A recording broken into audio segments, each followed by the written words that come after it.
Hey, welcome to Battle Wounds Podcast. I'm your host, Amos St. John. Thank you so much for tuning in. It means the world to me that you're here right now. Listen, if you haven't subscribed, please subscribe right now. Also, if you are following or glancing through any of our pages, whether it's in Facebook, Instagram, make sure you follow and like. Share this with someone. Share this with your homeboy, your brother, your cousin, your friend and them, your homegirl, your spouse, your significant other, your side chick, your side dude. I'm joking. Well, I'm really not, but if you are part of this community, make sure you follow, like, subscribe, and share it with someone that you believe that will benefit from this podcast. I did this podcast to not just only share insights from my walk and journey in life thus far, but also to add value to you, to the men and to the women who support great men. It's important that we grow this village because there are so many people on this specific country that are struggling, that are needing a light in the midst of gray or dark. You know what I'm saying? And I believe this podcast can help them. I want to thank those who have personally shared how much this podcast has blessed them. The text messages, the DMs, the likes, and the comments really make it much easier to keep pushing forward. It adds so much joy to my heart to knowing that it helps you. So I just want to say thank you. Again, don't forget to subscribe, like, follow, share this podcast. And for those who were part of the season premiere, who saw it, thank you so much. Chris Black is just an amazing individual. I thank God for him being in my life. And I pray that the conversation we had and what was shared has been beneficial to you. Now, if you haven't listened or watched the season 5 premiere of What Are You Afraid Of, featuring my brother and mentor, Chris Black, go back and watch it.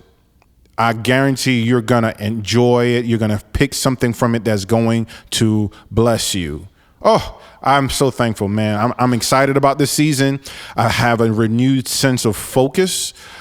Feel like I have a purpose, and I'm driving towards it. And so your support means the world to me. So this episode is special to me. I am 44 years old. I'm a black man. Born in New York, raised in the South in Florida, came up through Atlanta, lived in Baltimore, and then lived in DC, and now I'm in Dallas. And so I have a mixed culture, a mixed level of influences as I was raised. But I think to my core, I'm a New Yorker. I'm a Haitian American. I'm a Haitian Dominican American. As I mentioned, Haitian. My heart goes out and prayers go out to the country and the island of Haiti. It's a mess over there. I've always wanted to visit Haiti, and I do believe one day I will. But now is not the time. I have family there. I know my family has people there, and it's under a lot of duress. And it's just been a common theme and story about Haiti and the political unrest. Now, social media is here, so we get to see really a bird's eye view of what's going on in Haiti. And my prayers are to all the people who are affected by what's going on in Haiti. I pray for peace. I pray for resolve, political resolve. They are in need of peace. They are in need of help, and they are in need of our prayers. And so Haiti, ma priye pour, okay? Ma priye pour tout le monde in Haiti. All right, I'm praying for you. Yes, I just spoke Creole. I'm fluent in Haitian Creole, for those who didn't know. I don't talk too much about that side of me, but yes, I do speak fluent Creole. I can speak French, but I just got to kind of kind of move the Creole side because it's broken French, so sometimes it's kind of hard to get through French. But I can speak and read French very fluently. I grew up in that. I'm supposed to be able to speak Spanish, but I don't do too much of that. But I did grow up speaking Spanish. So it's in me, it's in my blood. My mom was Dominican, my dad is Haitian, and so it's there. So yeah, that's a little bit about me. All right, let's move a little forward. Actually, we'll stay there about me. This episode is dear to my heart. I say I'm 44 years old, and I only share this with people that I work closely with, and I tell them, I am an emotional person. I think because the artist in me, the artsy creative side of me requires an emotion, radiating emotion. And so I noticed the older I get, that's something I can't run from, that I'm an emotional man. And so I'm titling this episode, Being HE-motional. Yes, being HE-motional. I think sometimes in society as a black man, or just as a man, period, being emotional is not something that is synonymous to being a man. The symbol of a man is strength, muscular, strong, fortified. And never you see too much of the emotional side where we have to deal with vulnerability. And for me, how I was raised and just how I am wired, I do have the strong and fortified side, but there is an emotional side. And I think 70 or 80% of the time, I'm more on the emotional side because of my creativity and artsy and just how I am wired. But there is a fortified, very strong side. I think they're just intertwined very well with me. But as I go through a transition in my life, I'm noticing how my emotions are and how emotional I am. And it could be difficult with people in my village and my surroundings to read me. And for those who deal with that, I know that I can attest to a lot of people who deal with it. It's being emotional, and it's a very unique thing. There are people who are not as emotional. There's definitely many men who are not as emotional as I am. Now, I'm not going to be out here crying and being, super sobby and stuff like that. But there is a side of me who I am emotional. When I'm sad, I'm sad. And when I'm up, I'm up. And you know what I'm saying? And so there's, if you know me, you can look at me, you can tell like, okay, something's up. There are guys that can hide their emotions. I'm not that really good in hiding my emotions. I don't know about you guys, but I'm not that good in hiding my emotions. There are times where I can't, I have to, and I put up a facade.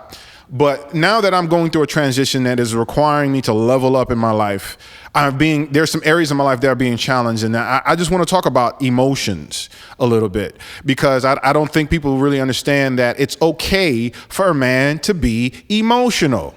I'm going to say it again. It's okay for a man to be emotional. I have to debunk this whole soft boy era, like, people making light of it and stuff like that. It's okay for a man to show emotion and be vulnerable. I'm a good friend of Tim Ross. I served with him as he was pastor at Embassy, and he's all about being hot. Honest, open, and transparent. And if you follow his podcast, the basement, you see how vulnerable and transparent and open he is.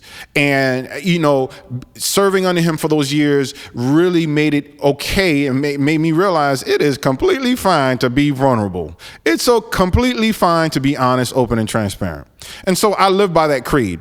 It's difficult because a lot of people live by that creed, and I understand it's just the way it is. But for me, I noticed in order to grow, it requires to be in touch with that side, that emotional side.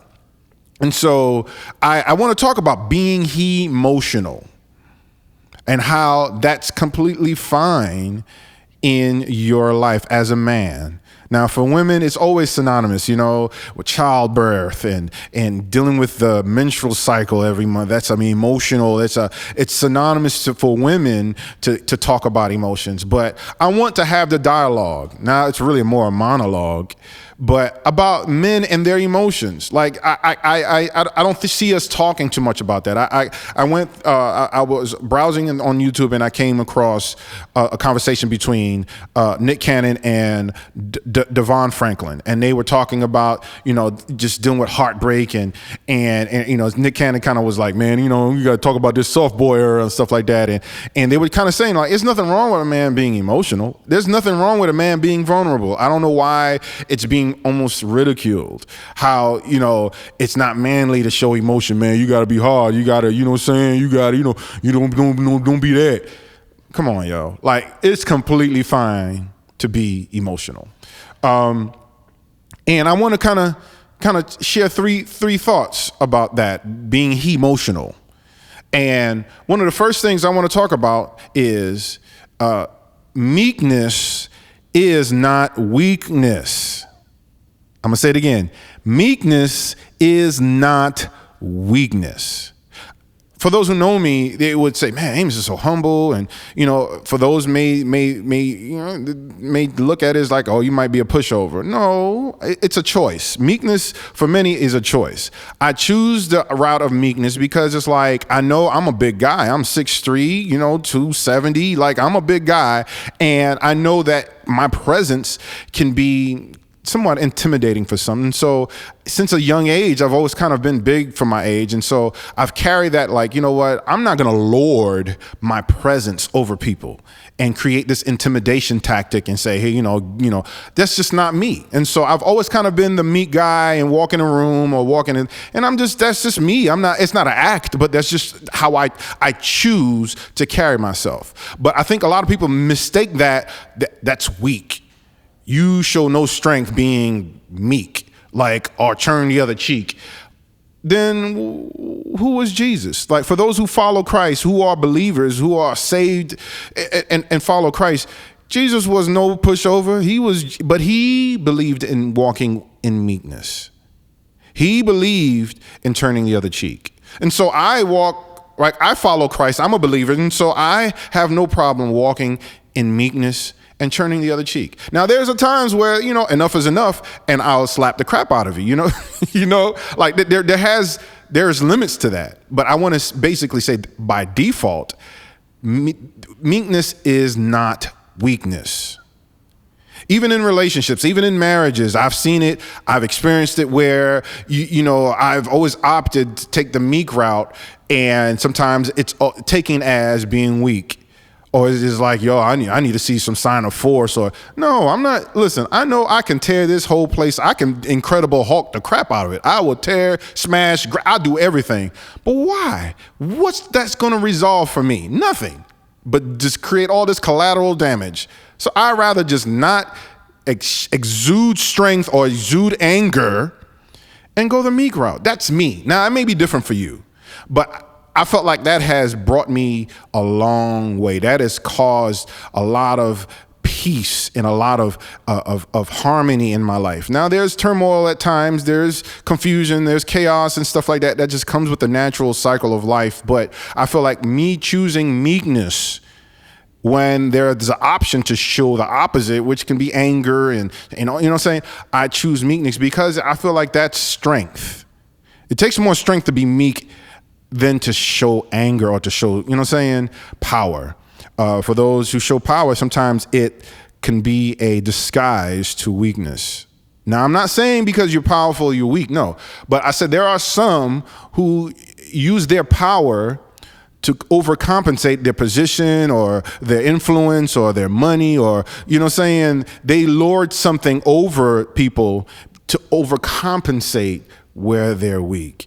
And sometimes it's, you know what I'm saying? So meekness actually resembles the opposite, strength. And sometimes strength or the appearance of strength can actually mean the opposite, weakness. And so sometimes people confuse meekness as weakness, and it's not that.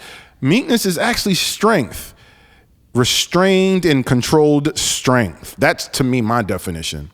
And so meekness is not weakness. That was the first thought. My second thought, I want to pull out my phone because I just want to make sure I jotted it right, because I said the first point was meekness is not weakness. My second point is, where there is peace, there comes release. Again, where there is peace, there comes release. Now, this is for people who don't understand the power of a safe space for men. Men need a safe space. A safe space meaning no judgment, no, you know what I'm saying? No hounding, no questioning. Sometimes you just need a safe space where they can release, like all the pressure as a black man that we go under in this society is difficult. Nobody really understands that, how difficult it is to navigate this world. And sometimes it's important to provide a safe space. If you're married to a man, if you're friends, you're a sibling, or you know what I'm saying? Like, it's important how environment it's key to a man and the balance of it all. Like, release the pressure, the strain, the anxieties, the frustrations, the anger. A safe space is key. Where there is peace, there is release.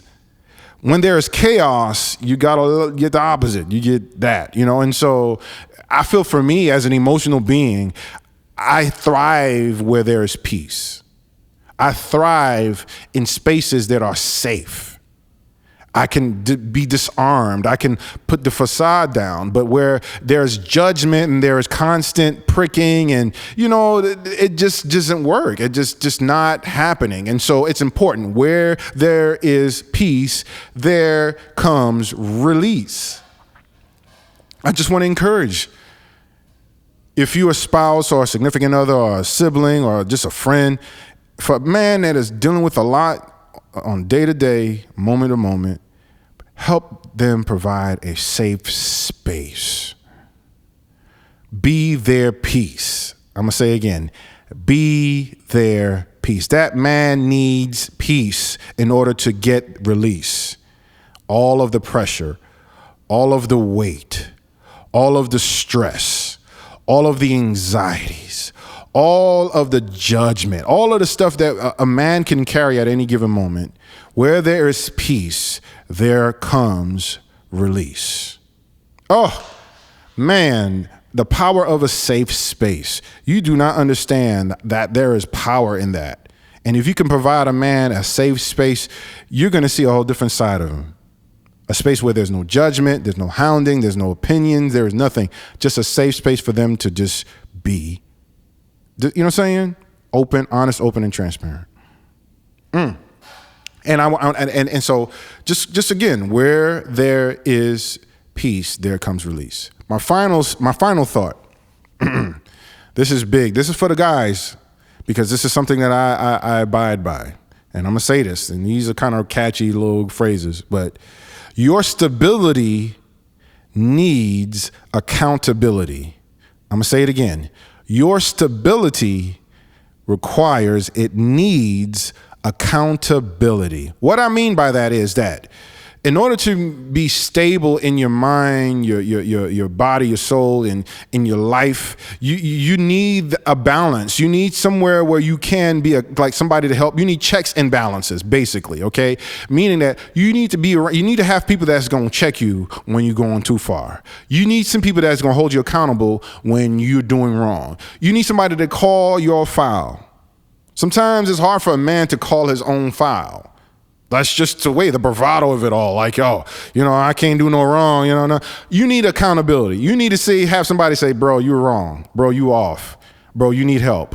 Bro, you need to chill. Your stability needs accountability. In order for your stability, I mean, you need balance. Like, you need to be able to be stable, not leaning towards one side. You need that place where somebody can help you deal with checks and balances. That stability, checks and balances, accountability, okay? Your stability needs it.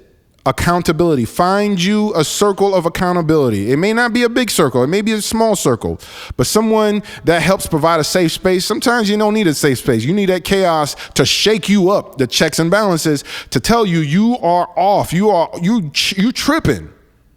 Accountability is not comfortable. Sometimes it's a licking. Sometimes it is taking it on the cheek. That accountability is key to your stability. I'm talking to you, man. Your stability needs accountability. You need someone to help check you and make sure that you're staying balanced. And you know what I'm saying? So checks and balances, it requires for your stability. So I had to fuss a little bit because I feel walking around unchecked is not cool. Going off on people, treating people any kind of way, being unethical, you know what I'm saying? Being unintegral, being unaccountable. That's not cool. And so I'm sorry, I just felt like I needed to share that because, in this world, we already are dealing with so many pressures as a man. And in order for us to level up and be respected and looked upon as pivotal key figures in this community, it requires us to walk in integrity. And in order to get that level of integrity, it requires stability and accountability. You know what I mean? And so for my life, I noticed as I navigate, life, the ups, the ebbs and flows, I do need those checks and balances. There's some times where I go veer off to the left too far, or I go veer off to the right. And sometimes you got to have some people who's going to tell you what you don't want to hear at times. You can't surround yourself with people who's just going to tell you what you want to hear. And so I intentionally surround myself. My circle of accountability in life has changed. Different seasons requires different shifts in the people in your circle. But my circle of accountability has kind of remained the same for a while. And they're the type of people that just tell me about myself. Like, bro, you tripping. You being emotional. You tripping. That's what it is. You need that. You need somebody to tell you what you don't want to hear at times. And then, yes, you need sometimes to be some support. At times you need somebody to support you and provide you that safe space to hear you, to help you to feel seen and appreciated.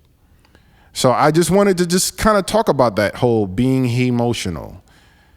I feel like it's completely fine for a man to deal and express emotions. And when we talking about this whole soft boy era and kind of ridiculing it a little bit, man, that ain't me. That ain't me. I have no problems being able to be emotional and vulnerable because it doesn't make me less of a man. It doesn't. I feel like it makes me more of a man. And that's for me. Now, for you, it's different. Maybe being less emotional works for you. Maybe that's part of the way you're wired. So I can't judge you for being not as emotional as I am. But don't judge me because I'm emotional. Don't say I'm gay or don't say, no offense to that. But I'm saying, don't say that I am, I am being more feminine because I'm being emotional. I don't think that's right. And so I think that's what people kind of associate men who are being emotional with kind of being more effeminate. And that's not cool. I know we associate emotions to women and all that stuff, but I think we need to debunk that and just really be fine with men that are able to express their emotions and be vulnerable in the right context. I say again, in the right context. So I just wanted to share that because, it's an observation in my life. I know that I'm different than some men. I'm different, but I do sometimes when people think because my meekness is like, oh yeah, he's weak. No, I'm not. Oh yeah, I can tear some stuff up. Oh, trust me. It can go from 0 to 100 quick. But I choose not to. That's a choice. It takes strength to make that choice. So meekness is not weakness. And I'm thankful for having a safe space to be at peace. And I'm thankful for my circle of accountability. And so I just wanted to talk to you, man. And if for women, if you want to understand the side of a man, listen to what I've shared. I'm saying it's important to provide a safe space for him.